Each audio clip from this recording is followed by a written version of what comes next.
इस वीडियो में बात करते हैं यूनिट एंड आउटपुट कॉस्टिंग के क्वेश्चन नंबर 4 की। क्वेश्चन नंबर 4 जो हमारा है वो कॉस्ट शीट विद प्रॉफिट का है। तो चलिए देखते हैं क्वेश्चन नंबर 4।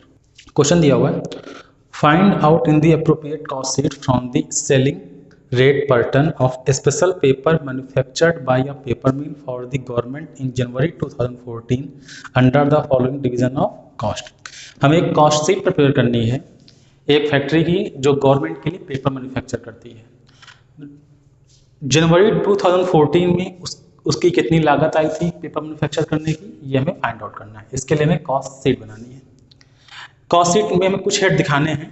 पहला हेड दिखाना है प्राइम कॉस्ट, सेकंड दिखाना है वर्क कॉस्ट, थर्ड दिखाना है टोटल कॉस्ट, लास्ट दिखाना है सेलिंग प्राइस।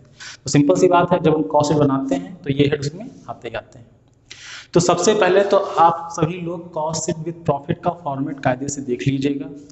आपकी बुक में फॉर्मेट दिया होगा, अगर आपके पास बुक नहीं है तो कॉस्ट शीट विद प्रॉफिट की वीडियो पड़ी हुई है, आप उसकी वीडियो देख लीजिएगा और कॉस्ट शीट विद प्रॉफिट का फॉर्मेट कायदे से समझ लीजिएगा।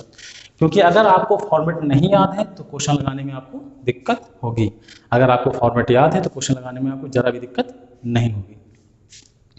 क्वेश्चन में आगे दिया हुआ है डायरेक्ट मटेरियल। मटेरियल दो टाइप का दिया हुआ है, paper pulp, other miscellaneous material. फिर डायरेक्ट लेबर दिया हुआ है, फिर डायरेक्ट एक्सपेंसेस दिया हुआ है। ठीक है, तो हमें पता है जितने भी डायरेक्ट खर्चे होते हैं तो कहाँ का किसका पार्ट होते हैं, प्राइम कॉस्ट का पार्ट होते हैं। उसके बाद दिया है वर्क ओवरहेड्स। वर्क ओवरहेड्स यहाँ दो टाइप के दिए हुए, एक दिया वेरिएबल, एक दिया है फिक्स्ड। कोई दिक्कत नहीं, दोनों फाइंड आउट कर लेंगे। परसेंटेज में दिए हैं तो हमें कैलकुलेट करना पड़ेगा।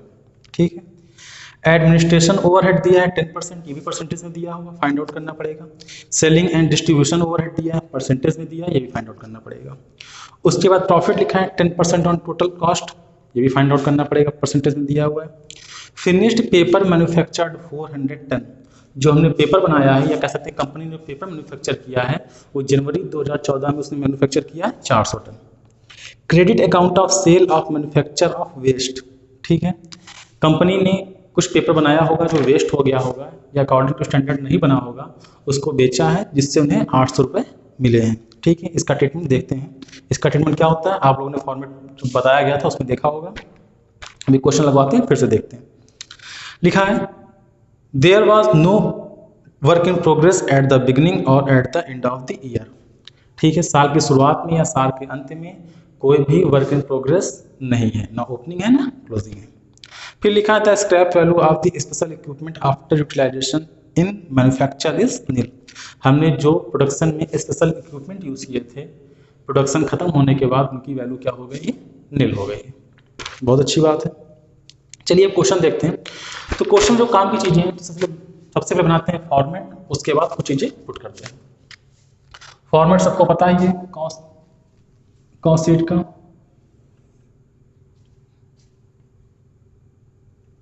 थोड़ा ये लेंथी क्वेश्चन है तो ध्यान से देखिएगा, थोड़ी कैलकुलेशन इसमें ज़्यादा है।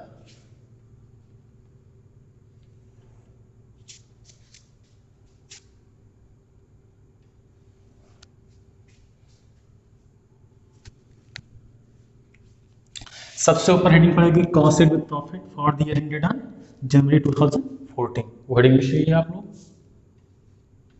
उसके बाद आउटपुट और यहाँ पे यूनिट।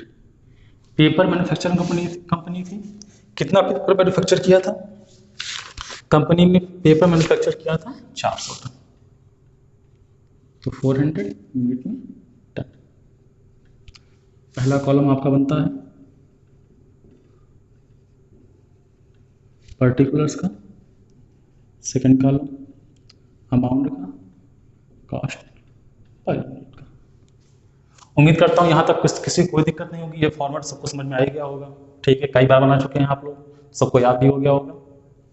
ठीक है, अब फॉर्मेट में सबसे पहले हम पुट करते थे डायरेक्ट मटेरियल। ठीक है, तो क्वेश्चन में डायरेक्ट मटेरियल दिया हुआ है दो टाइप का, सर लिखते हैं हम लोग डायरेक्ट मटेरियल। पहला दिया हुआ paper pulp.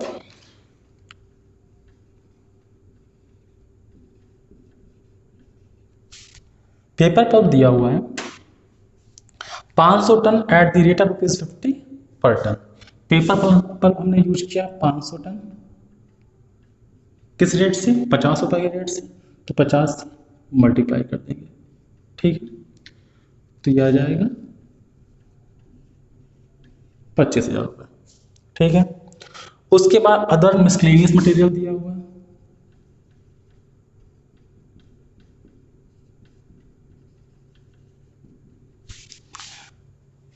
$100 ton at the rate of ₹30, 100 ton है, किस रेट से है, 30 रुपये के रेट से, तो 100 × 30 3,000 रुपये। यह आ गया हमारा डायरेक्ट मटेरियल। डायरेक्ट मटेरियल के बाद दिया हुआ था डायरेक्ट लेबर। तो जब क्वेश्चन में क्लियरली लिखा हुआ कि डायरेक्ट खर्चे हैं तो कुछ में सोचना ही नहीं है, तुरंत प्राइम कॉस्ट में पुट कर देना है। डायरेक्ट लेबर कितने दिए हैं, 2 टाइप के दिए हुए हैं, एक दिए स्किल्ड, एक दिए अनस्किल्ड।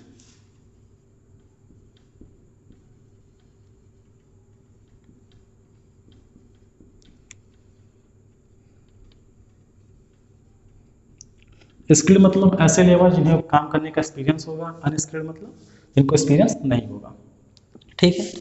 स्किल्ड लेबर थे हमारे पास 80, जिनको हम 3 रुपये पर लेबर के हिसाब से 25 दिन का पेमेंट दे रहे हैं। तो सिंपल सी बात है, 80 लेबर है तो 80 × ₹3, 80 लेबर को 3 रुपये पर डे के हिसाब से दिया, तो 1 दिन का आ गया। अब 25 दिन का पेमेंट देना था तो इंटू 25 डेज, क्लियर। ऐसे ही अनस्किल्ड 40 लेबर थे हमारे पास, जिनको ₹2 के हिसाब से 25 दिन का पेमेंट देना था, तो 40 × 2, 1 दिन का पेमेंट हो गया 40 लेबर को ₹2 के हिसाब से, और 25 से मल्टीप्लाई कर देंगे तो 25 दिन का आ जाएगा, ठीक है।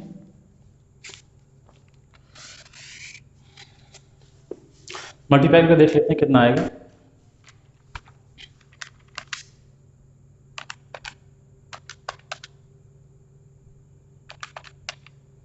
पहला आएगा ये 6,000,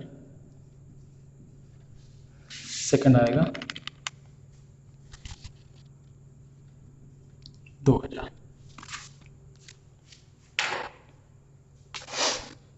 उसके बाद डायरेक्ट एक्सपेंसेस दिए हुए थे,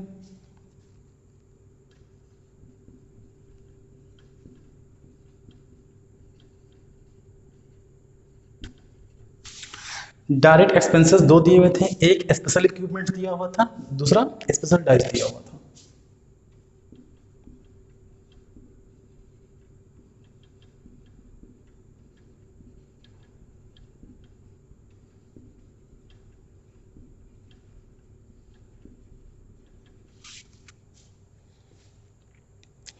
स्पेशल इक्विपमेंट हमारा था 3,000 रुपये का, स्पेशल डाइस थी 1,000 रुपये की, ठीक है। इन सबको ऐड कर देते हैं तो आ जाएगा हमारा प्राइम कॉस्ट। प्राइम कॉस्ट आएगा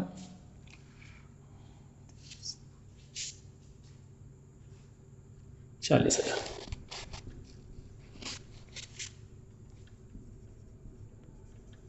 ये आ जाएगा प्राइम कॉस्ट। प्राइम कॉस्ट में लोग ऐड करते थे factory overheads, add factory overheads, ठीक है। प्राइम कॉस्ट तक क्वेश्चन में कुछ दिक्कत नहीं थी, प्राइम कॉस्ट आसानी से निकल आई। उसके बाद हमें ऐड करना है फैक्ट्री ओवरहेड्स। देखते हैं फैक्ट्री ओवरहेड्स के बारे में क्या दिया हुआ है। फैक्ट्री ओवरहेड्स के बारे में लिखा हुआ है, फैक्ट्री ओवरहेड्स 2 टाइप के दिए हुए हैं, वेरिएबल और फिक्स्ड, 100%, 60%। ऑन डायरेक्ट वेजेस, यानी जो वेरिएबल ओवरहेड्स हैं वो डायरेक्ट वेजेस का 100% है और जो फिक्स है वो 60% है। चलिए पहले लिख लेते हैं वेरिएबल फिक्स्ड। अभी डायरेक्ट वेजेस का 100% है, तो डायरेक्ट वेजेस हमारा कितना है, इन दोनों का total direct wages, direct labour मतलब डायरेक्ट वेजेस, तो 6 2 8,000, 8,000 × 100%, और सेकंड था 8,000 × 60%। 100% तो 8,000 ही आ जाएगा, 60% आ जाएगा 4800, ठीक है। दोनों को ऐड कर देंगे, आ जाएगा 52,000 800। इसको भी हम लोग वर्क कॉस्ट नहीं लिखेंगे क्योंकि हमारा एक एडजस्टमेंट बाकी है अभी। ठीक है, कॉस्ट शीट विद प्रॉफिट का जब फॉर्मेट बता रहे थे तो आप लोग को बताया था कि फैक्ट्री ओवरहेड्स ऐड करने के बाद जो भी आंसर आता है उसमें हम लोग ऐड करते हैं ओपनिंग स्टॉक ऑफ WIP, यानी कि वर्क इन प्रोग्रेस का ओपनिंग स्टॉक ऐड करते हैं और वर्क इन प्रोग्रेस का क्लोजिंग स्टॉक लेस करते हैं। क्वेश्चन में क्लियरली दे दिया हुआ है कि वर्क इन प्रोग्रेस का कोई भी ओपनिंग स्टॉक या फिर क्लोजिंग स्टॉक नहीं है, तो हमें कुछ भी ऐड लेस नहीं करना है। ठीक है, वो दोनों हेड छूट जाएंगे। उसके बाद तीसरा हम लोग ऐड करते थे एडिशनल रेक्टिफिकेशन कॉस्ट।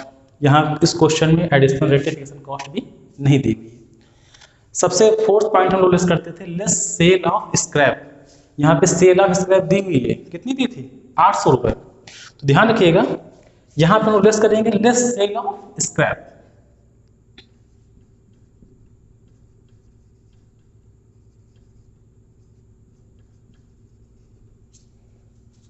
₹800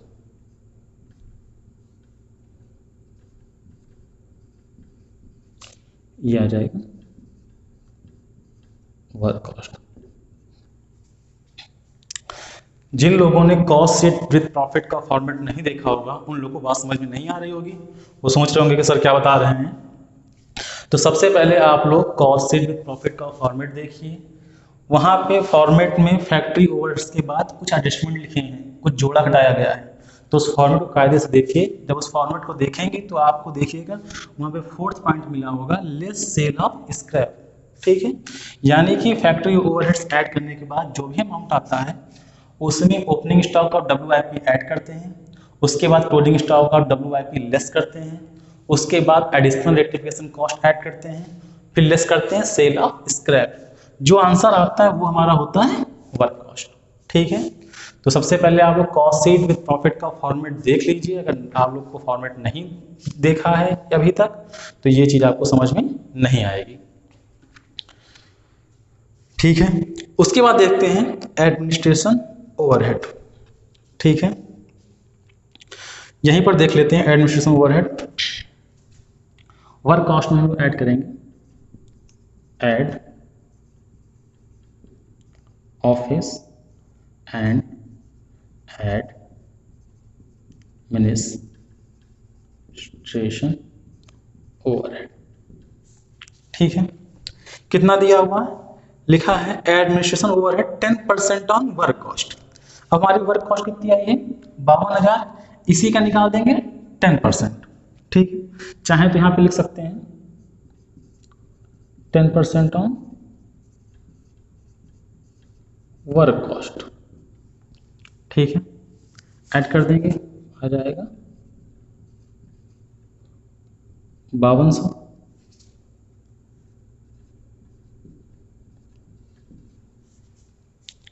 $57,200। ठीक है, ये हमारा आ गया cost of production.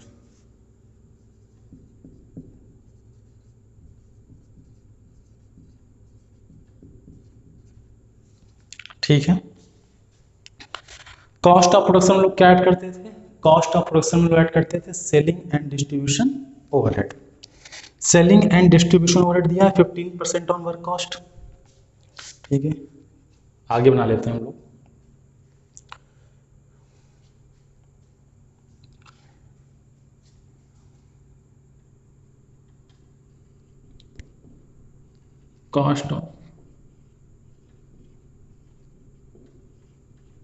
Cost of production दिया हुआ था 57,200। इसमें ऐड करेंगे add selling and distribution overhead. ये कॉलम अगर यहाँ पे स्पेस होता तो इसको मैं ही बनाती, स्पेस नहीं है, तुमने आगे शिफ्ट कर दिया है। ठीक है, ये दिया हुआ है 15% ऑफ वर्क कॉस्ट।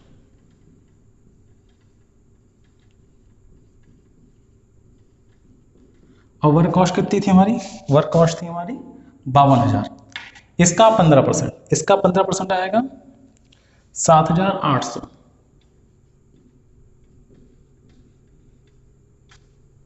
ऐड कर देंगे आ जाएगा 65,000, आ जाएगा टोटल कॉस्ट।